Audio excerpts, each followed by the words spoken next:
Watching that man throw gang signs at the audience gave me the same ick I feel whenever I experience racist microaggressions. It's that feeling when you know what you saw, but the people around you are gaslighting and telling you that it's not really what it is. I will not be gaslit with "my heart goes out to you," My heart goes out to you.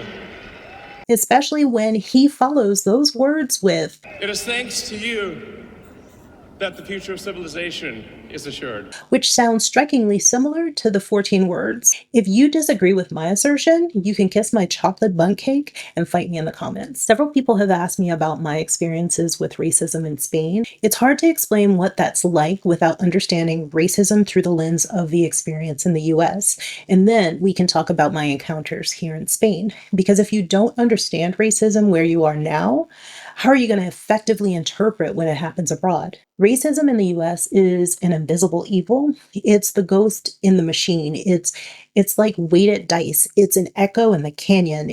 It's everywhere. It lingers and it shapes the present, even though the original action seems so distant. It's the mold growing inside the walls of a house. You might not see it at first glance, but over time, it weakens the structure and affects everybody living there.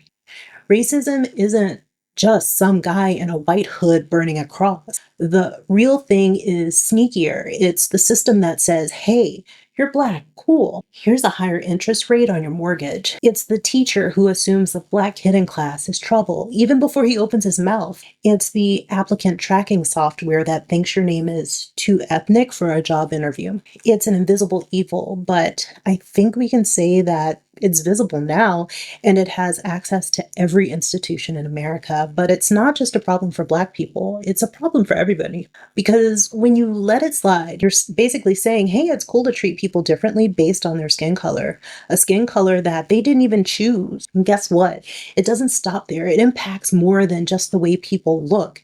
It moves. It moves to how people love. It moves to how they pray. Racism is America's original sin, and we all pay for it.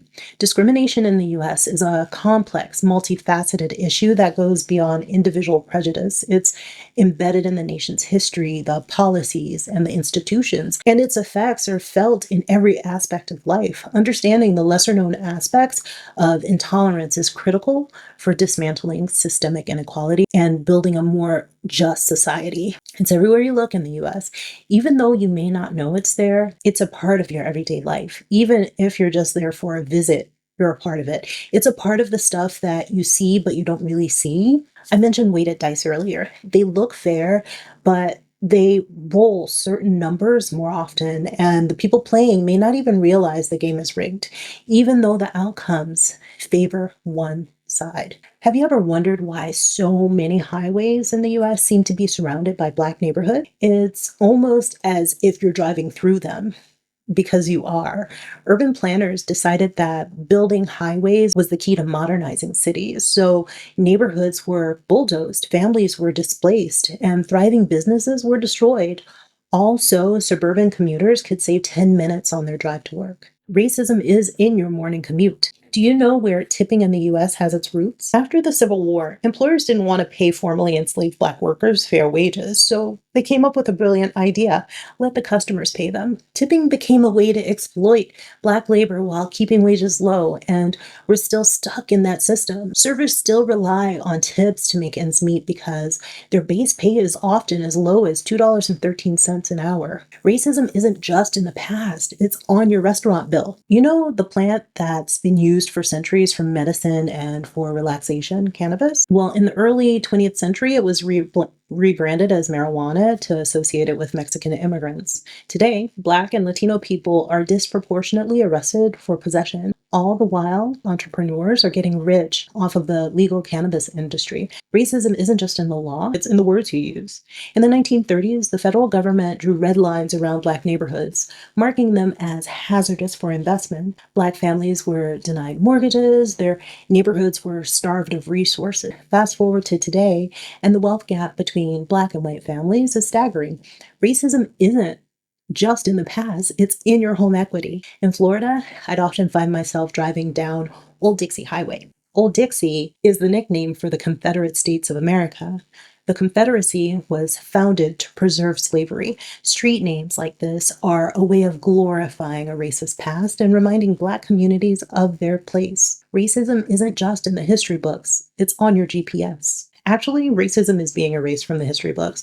The contributions of Black Americans are often minimized or ignored altogether, from the Black Wall Street Massacre in Tulsa to the countless inventions by Black scientists. These stories are rarely taught in schools because acknowledging them would mean confronting the systemic racism that tried to erase them in the first place. Racism isn't in the past, and it's not in our history books either. Racism isn't just a thing of the past, it's woven into the fabric of our everyday life in the US. And the first step to fighting it is seeing it for what it is, the invisible evil that's been hiding in plain sight all along. Did you know that the racial wealth gap is so huge that it would take Black families 2 centuries to catch up to white families? You're probably familiar with slavery and segregation, but it's government programs that are the villains. The Homestead Act of 1862 provided free land to white settlers, but Black Americans were largely excluded from this benefit. The GI Bill after World War II provided low-cost college tuition and business loans to veterans. Black veterans were denied these benefits by banks and universities. And don't forget redlining. Racism isn't just history, it's your mortgage and your student loans. Racism isn't only about individual prejudice. Racism is about systems. It's about policies and practices that keep people of color at the bottom of the ladder. Racism isn't over because we had a Black president. If that were true, the world's richest man wouldn't be signaling with Pepe the Frog and having spastic salutes. And if you think racism only hurts Black people, you're mistaken. Racism hurts everyone. It's like a virus. It mutates, it spreads, and it doesn't care who it infects. So, here's the question. Are you a part of the problem or are you part of the solution? Because racism isn't going away unless we all do something about it. Discriminatory policies are being disguised as race neutral or even progressive. Things like urban renewal in the mid-20th century was marketed as a way to modernize cities and improve living conditions. However, it often involved the destruction of thriving Black neighborhoods, displacing their residents. Highways, stadiums, and luxury developments were built over these communities, which earned urban renewal the nickname Negro removal. The war on drugs was launched in the 1970s and 80s. It was framed as a public health initiative, but disproportionately targeted Black and Latino communities, despite similar rates of drug use across racial groups. Black Americans were more likely to be arrested, convicted, and sentenced to long prison terms. Discrimination has economic costs for everyone, not just people of color. A 2018 study by Citibank estimated that racial inequity has cost the U.S. economy $16 trillion over the past 20 years due to lost wages, reduced consumer spending, and limited business growth in communities of color. Addressing racism isn't just a moral imperative, it's an economic one. Now that the Civil Rights Act of 1964 has been dismantled, it's a catastrophic step backward for the United States. Discrimination is now legal. We will see deepened inequality, and the principles of justice and equality that the country strives to uphold will be undermined. The impact will be felt most acutely by marginalized communities, but the effects will touch every aspect of American society. The act isn't just a piece of legislation, it's a symbol of the ongoing struggle of civil rights. It's a reminder of the work that still needs to be done to achieve true equality. Its loss would be a loss for all Americans. I am truly curious to know when the South will try to install segregation again. I don't worry about these things in Spain. Spain suffers less from racism and more from classism.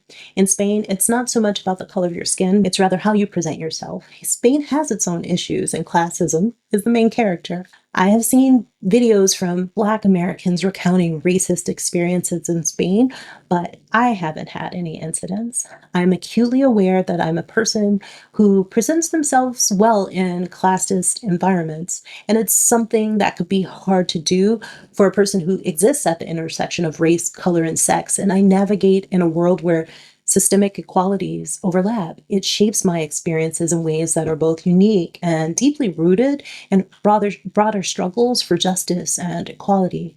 But I have managed to find a way to reduce my exposure to many of the injustices felt by people who are like me. Racism is everywhere. It's in the US, it's in Spain, but here it's not like the US where racism is baked into the systems of everyday life. In Spain, racism is more like that one annoying relative who shows up uninvited to family gatherings. You don't want them there, and when they start causing trouble, everyone calls them out. In Spain, if you point out racism, people around you are more likely to say, yeah, that's not okay, instead of dismissing you or telling you you're imagining things. It's not perfect. No country is. But there's a collective willingness to confront it head on. So, what are the lessons here? Racism's everywhere. How it shows up and how people respond to it can be very different. In Spain, calling out racism isn't just your fight, it's everyone's fight. And that's a mindset we could all learn from. Remember, racism is the invisible evil, but it doesn't have to stay invisible. Whether you're in Spain or in the US or anywhere else, the first step to fighting it is seeing it. And the second step is calling it out. And together we can make sure it doesn't get a seat at the table. Thanks for watching. Now go and watch this video. Oh, and watch the video that I put in the pinned comment. Okay, bye.